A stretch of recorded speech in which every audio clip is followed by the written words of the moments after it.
Quiero dar las gracias en primer lugar a Faes y a Miguel por su cariñosa presentación, que corresponde y además sabe que es reciprocada, porque para mí fue también una gran satisfacción tener la ocasión de trabajar con Miguel durante varios años, ¿no?, conjuntamente en el Gabinete de Presidencia de Gobierno hace ya unos cuantos años, ¿no? Y, por supuesto, a Faes por su invitación, que no es la primera vez, pero siempre con mucho gusto, pues encantado de venir. En la medida que estamos tres ponentes, intentaré ser rápido y básicamente, ciñéndome lo más posible a lo que nos trae a esta sesión, hablar fundamentalmente de tres cuestiones. Retos de la política monetaria, el papel del BCE, ese es el título de la sesión de ahora. En primer lugar, de los retos para la política monetaria de un entorno de alto endeudamiento. Yo creo que esto es uno de los retos más importantes y más generalizados de las políticas monetarias contemporáneas. Evidentemente no es solo un tema europeo. Si ustedes conocen, aquellos que conozcan más de cerca los temas económicos, en Japón, en el Reino Unido, en Estados Unidos, evidentemente estamos en el mundo desde el siglo XXI, en el mundo contemporáneo, en entornos de muy altos niveles de deuda. Yo creo que esto plantea retos muy generales y plantea circunstancias muy singulares en aquellos contextos como es el español, podríamos decir, donde estos altos niveles de deuda van unidos a una estructura monetaria muy sui generis como es la Unión Monetaria Europea. El segundo es precisamente el reto de la política, más concretamente del Banco Central Europeo, en materia, en un contexto como el que estamos desde hace aproximadamente 3 años, de fragmentación y segmentación del mercado de capitales dentro de la zona euro. Es decir, la zona euro es como si fuera un gran recipiente de cerámica que se nos ha roto en trozos. Los trozos son reconocibles todavía, se pueden pegar, se pueden recomponer, pero hoy por hoy los mercados de capitales desde hace un par de años, menos quizá este año que el año anterior, pero desde luego durante el año 2012 se segmentaron otra vez en cifras nacionales. Esto el ciudadano en la calle no lo percibe. Es como si tuviéramos siempre digo el mismo ejemplo, que yo creo que es muy visible, una gran mesa con un único mantel. El ciudadano ve solo el mantel, pero la mesa que está debajo no sabe si es de una sola pieza o está segmentada en trozos distintos. Bueno, el mismo euro recubre la economía de 17 Estados miembros, pero lo que vemos debajo de ese mantel, que es la moneda única, es un mercado fragmentado y muy fragmentado en 17 trozos distintos, ¿no? Y por último, quizás si me da tiempo y si no lo dejaríamos más para el debate posterior, unos comentarios sobre la situación del crédito en particular y cómo las últimas medidas que afectan o no afectan especialmente al Banco Central Europeo, que estamos discutiendo en los últimos días, que se han discutido en el Consejo Europeo del pasado jueves y viernes, pueden contribuir en su caso a la mejora del crédito. El primero de los temas, como decía, es un tema general, es un tema que no solo afecta a Europa, pero que es el reto de la austeridad de las cuentas públicas y de cómo las políticas monetarias tienen que desenvolverse para ser realmente eficaces en un marco de austeridad en las cuentas públicas. Dos economistas especialmente célebres que han sido últimamente objeto de una cierta seguimiento en la prensa por diferentes motivos que no vamos a comentar quizá en el curso del debate, depende de lo animado que sea, que es Carmen Reinhart y Kenneth Rogoff, situaron, y esto era un canon entre los economistas hasta hace aproximadamente un mes, en la cifra del 90%, el umbral, el 90% de deuda PIB, a partir del cual ya entrábamos en una fase distinta en la cual las relaciones económicas tradicionales se distorsionaban.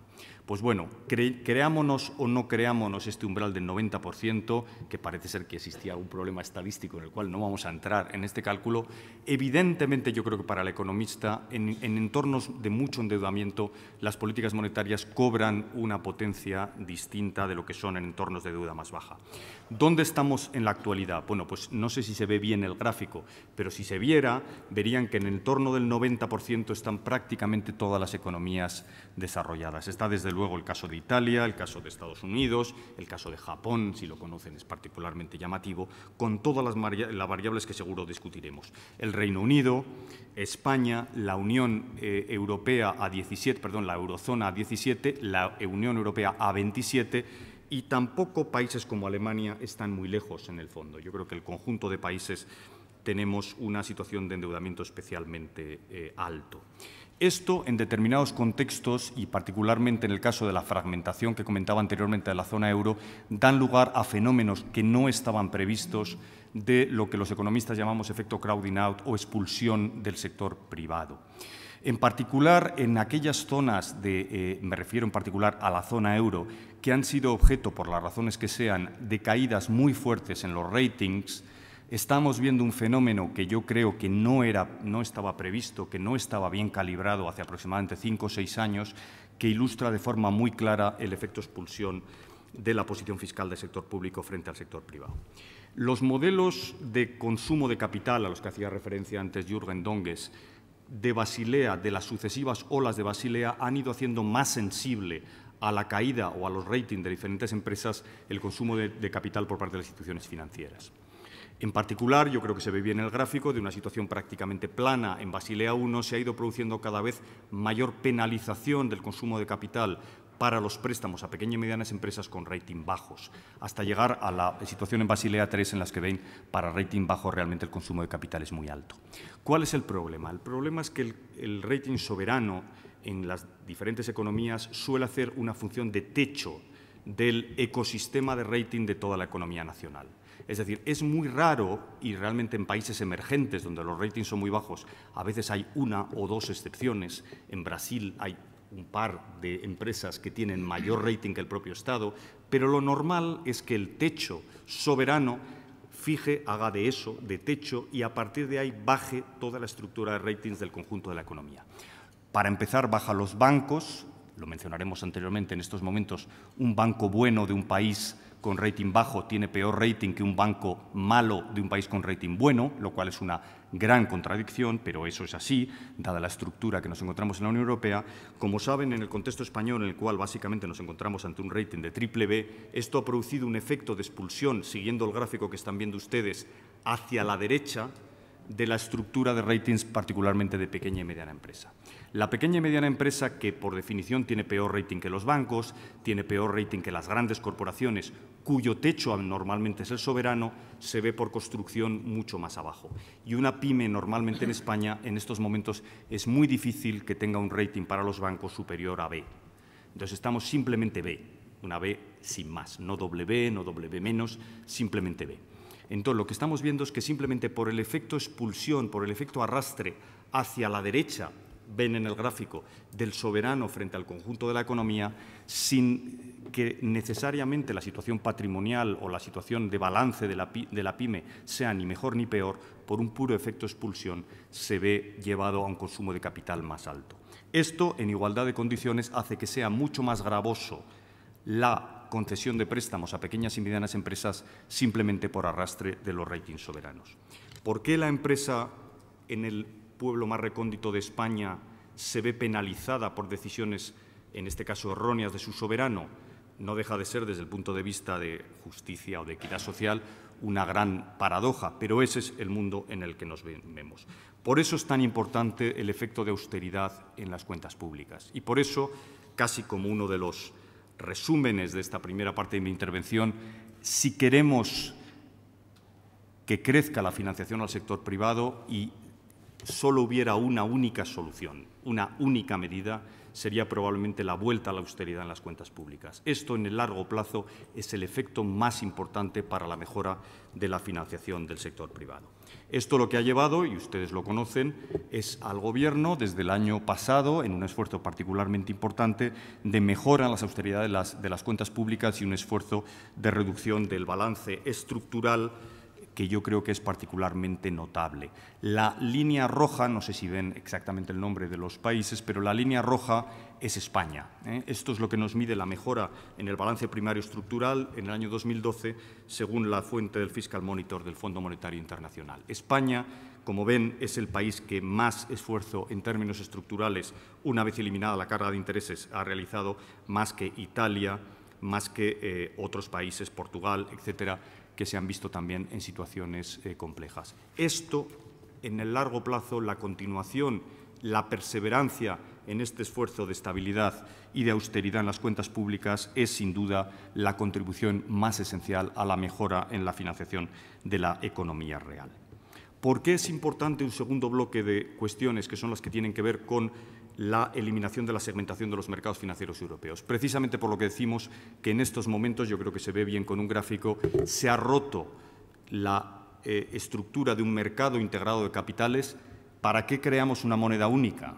Bueno, básicamente para tener de un mercado integrado de capitales, donde cual se negocien títulos entre oferentes y demandantes en una base paneuropea. Esta era la gran idea detrás del euro, crear un verdadero mercado de capitales paneuropeo.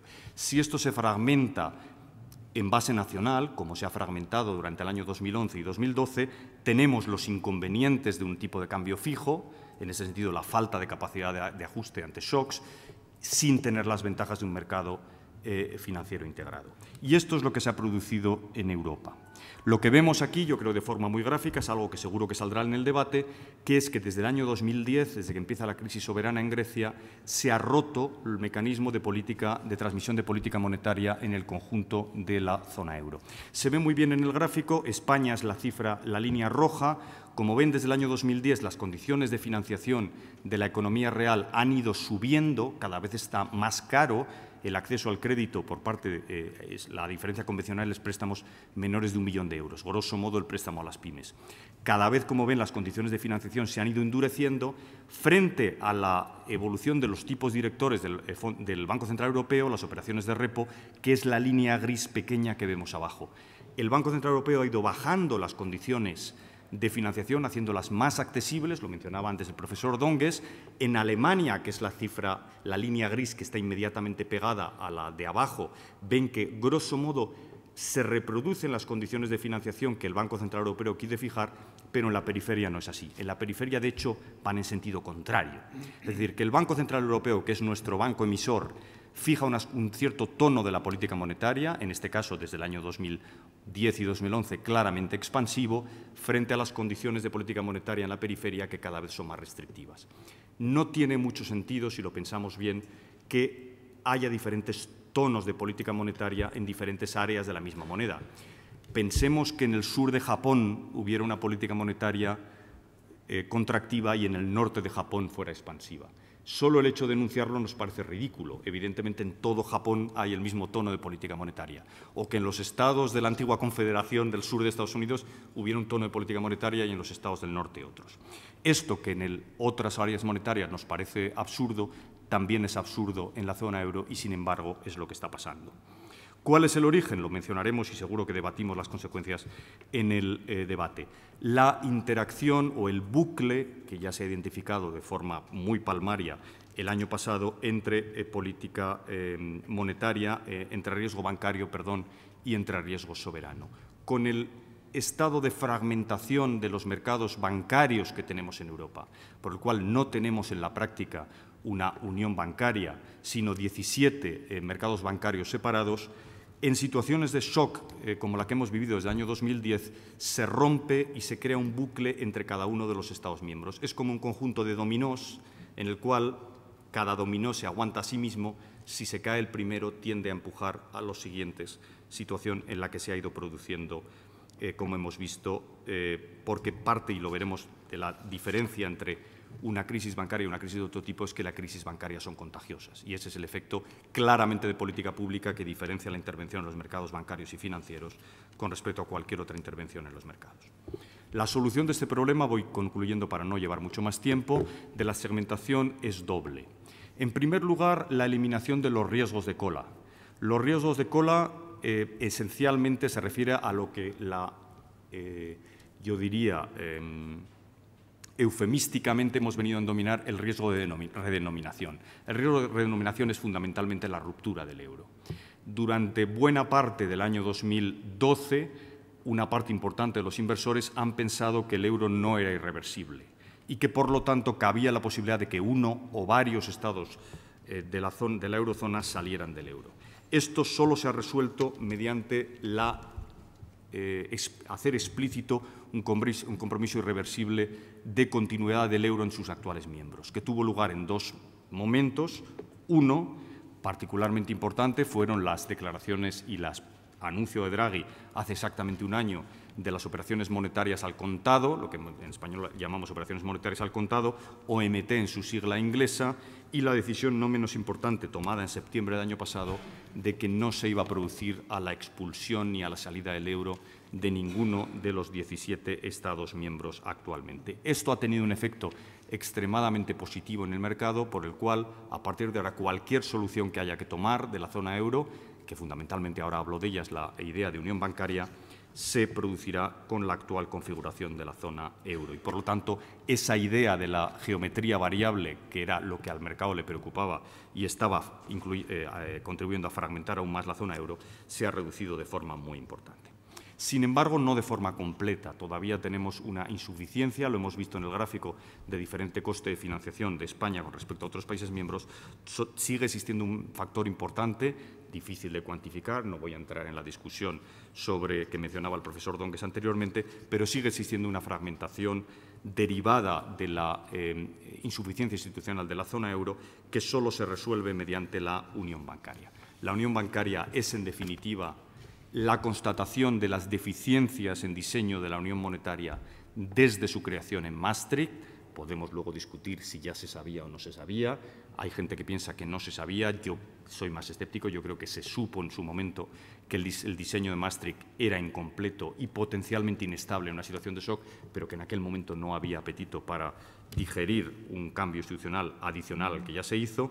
Había que ir rápidamente hacia una unión monetaria, hacia un calendario, y se decidió dar el salto, aun sabiendo las limitaciones del modelo. En este caso, desde la cumbre del 29 de junio del año pasado, ya el modelo de unión bancaria, del cual no me voy a detener más, está encima de la mesa. Esta es, en definitiva, la solución.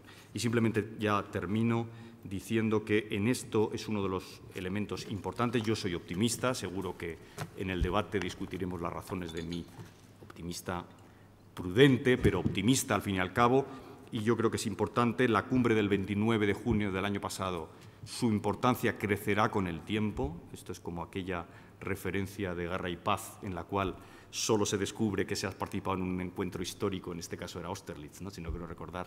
Con el paso de los tiempos, nadie era consciente de haber examinado un acontecimiento histórico.